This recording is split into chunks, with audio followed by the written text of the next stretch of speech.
تم پر مرا ہوا جانور اور بہتا لہو اور سور کا گوشت اور جس چیز پر اللہ کے سوا کسی اور کا نام پکارا جائے اور جو جانور گلا گھٹ کر مر جائے اور جو چوٹ لگ کر مر جائے اور جو گر کر مر جائے اور جو سینگ لگ کر مر جائے، یہ سب حرام ہے۔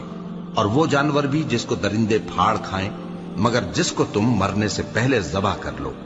اور وہ جانور بھی جو غیر اللہ کے آستانے پر ذبح کیا جائے، اور یہ بھی کہ پانسوں سے قسمت معلوم کرو، یہ سب گناہ کے کام ہیں۔ آج کافر تمہارے دین سے نا امید ہو گئے ہیں تو ان سے مت ڈرو اور مجھی سے ڈرتے رہو۔ آج میں نے تمہارے لیے تمہارا دین کامل کر دیا ہے اور اپنی نعمتیں تم پر پوری کر دی اور تمہارے لیے اسلام کو بطور دین پسند کر لیا۔ ہاں، جو شخص بھوک میں ناچار ہو جائے